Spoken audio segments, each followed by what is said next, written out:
नमस्कार, मैं हूं आपके साथ मयंक। आज 12 तारीख है, 12 मार्च है और पिछले 12 घंटे की अगर बात की जाए तो जंग बेहद तेज हो चुकी है। और ईरान ने ये जब से जंग शुरू हुई उसके बाद से ईरान ने अब तक का सबसे बड़ा हमला किया है, ना सिर्फ इजराइल पर बल्कि 7 देश एक बार फिर धुआं धुआं है। यानी कि चंद घंटों के अंदर एक बार फिर ईरान ने 7 देशों पर हमला किया और ये अपने इरादे साफ कर दिए हैं कि किसी कीमत पर सीज फायर नहीं होगा। अब ये जंग नहीं रुकेगी।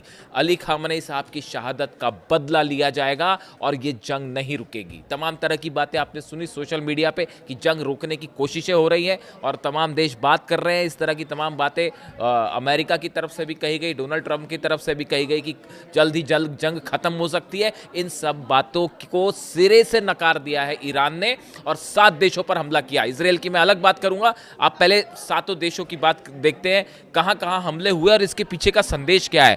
जॉर्डन में अल अराजक बेस पूरी तरह से तबाह हो चुका है।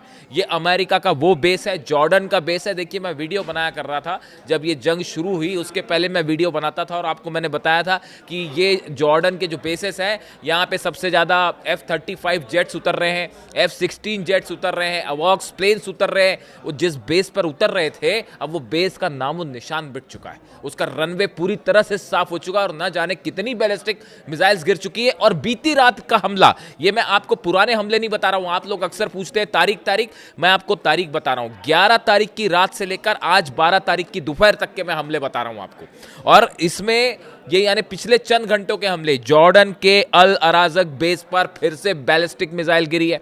बताया जा रहा है खुर्रम शहर 4 मिसाइल गिरी है इस बेस के ऊपर, बड़ी तबाही हुई है। सऊदी अरब का अल खर्ज में अमेरिका का जो बेस है उस पर फिर से मिसाइल अटैक हुआ है। सऊदी अरब का अल खर्ज अमेरिकी बेस, ये वो बेस है जहां से लगातार युद्ध के लिए जो साजो सामान है वो भी इस बेस पर उतर रहा था। इसको भी तबाह किया जा चुका है। बहरीन की राजधानी मनामा में, राजधानी के बीच में ईरान की मिसाइल गिरी है और उसको लेकर बहरीन की तरफ से बयान भी आया है कि हम इसकी निंदा करते हैं और ये हमला क्यों किया गया। और बहरीन की राजधानी मनामा में देखिए, बहरीन वो उन देशों में शामिल है जिसमें सबसे ज़्यादा नुकसान हुआ है, खासकर उसका नेवल बेस जिस तरह से तबाह हुआ, वो बहुत बड़ा झटका अमेरिकन फोर्सेस के लिए माना जा रहा है। और उसके बाद अब फिर से बीती रात ही बहरीन की राजधानी मनामा में बीच शहर के बीच में मिसाइल गिरी है। इसके अलावा आप बात करें ओमान की, देखिए ओमान उन देशों में शामिल रहा जिसने मध्यस्थता के लिए बातचीत करी ईरान और अमेरिका के बीच में। लेकिन अब हमले ओमान पे भी हो रहे हैं। ओमान में सलाला बंदरगाह जो है, पोर्ट है, उसके तेल टैंक्स को एक बार फिर निशाना बनाया गया और उनमें आग लग गई है। 2 हमले हुए ओमान में, एक परसों हमला हुआ था, कल बीती रात फिर अटैक हुआ है। ड्रोन अटैक बताया जा रहा है ये कि ये सलाला जो पोर्ट है इस पर अटैक हुआ। ऑयल टैंक्स जो थे पहले भी उन पर हमला हुआ था, कल फिर ड्रोन अटैक हुआ है और इसमें जो है उनमें आग की लपटें निकलती दिखाई दे रही हैं, धू धू कर जल रहे हैं। इसके अलावा आप देखिए यूएई में, दुबई में एक बिल्डिंग में ड्रोन घुस गया, वो आपने देखा ही होगा। ये बीती शाम की करीब 7-8 बजे की बात है कि एक बिल्डिंग है, उस बिल्डिंग में एक ड्रोन जाके घुस जाता है काफ़ी देर तक, उसके बाद बिल्डिंग में आग लग जाती है, हलचल मची और बाद में बताया गया कि ईरान का ही ड्रोन था ये।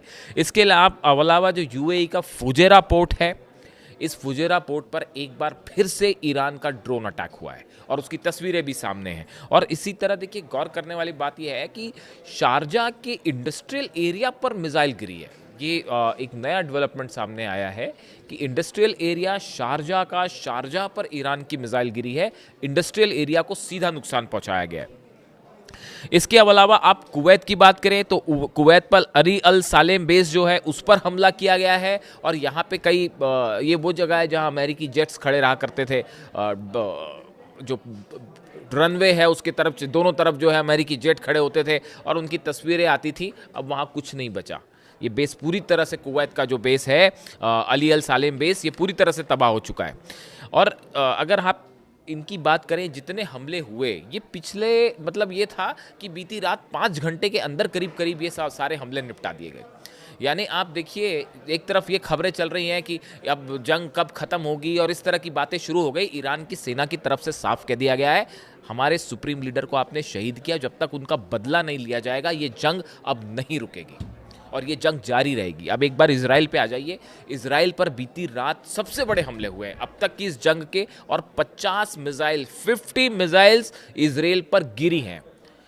फायर कितनी हुई, आयरन डोम ने कितनी रोकी, वो सब छोड़ दीजिए। जो हिट करी है अलग अलग जगह पर, तेल अवीव पर गिरी है, बेरशबा पे गिरी है, यरूशलम में बताया जा रहा है कल बहुत बड़ा हमला हुआ रात को। यानी ये जो 50 मिसाइल्स की मैं बात कर रहा हूँ, ये फायर तो पता नहीं कितनी की गई होंगी, जितनी भी फायर की गई, लेकिन ये 50 मिसाइल्स जो कि ज़मीन पर गिरी हैं इजराइल में हिट किया है। और बताया जा रहा है कि ज़बरदस्त तबाही देखने को मिल रही है। पूरा इजराइल धू कर जल रहा है और बंकर में छुपा हुआ है, कोई बाहर आने की हिम्मत नहीं कर रहा। इससे जुड़ा एक बड़ा खुलासा अगली रिपोर्ट में मैं आपको करूंगा कि इजराइल को कितना नुकसान हुआ है, इसको लेकर एक सनसनीखेज खुलासा। इसके अलावा देखिए एक बड़ा डेवलपमेंट है। G7 देशों की बात की जाए तो अब G7 देश इस बात पर विचार कर रहे हैं कि हॉर्मूज में जो जहाज फंसे हुए हैं उनको निकालने के लिए G7 देश अपने जहाज भेजेंगे उनको एस्कॉर्ट करने के लिए। वो जो 2 जहाज़ कल जले उसके बाद कैसे वहाँ पे एस्कॉर्ट किया जाएगा, कैसे ईरान की मिसाइलों से बचा जाएगा, ये अपने आप में बड़ा सोचने वाली बात है। और जो एक्सपर्ट्स बता के चलते हैं कि हॉर्मूज का जो इलाका है यहाँ पे किसी भी तरह से एस्कॉर्ट करना या ईरान का मुकाबला करना संभव नहीं है। हमने देखा कल किस तरह से थाईलैंड के जहाज़ पर हमला हुआ और कई ऑयल टैंकर्स में आग लगा दी गई। तो यहाँ ईरान को रोकना बेहद मुश्किल है, ये ऐसा एक्सपर्ट्स बता रहे हैं। देखिए अगले वीडियो में मैं आपको बताऊंगा किस तरह के डेवलपमेंट्स इजराइल को लेकर हैं, और एक बेहद सनसनीखेज खुलासा अगले वीडियो में इंतज़ार कीजिए। Thank you so much.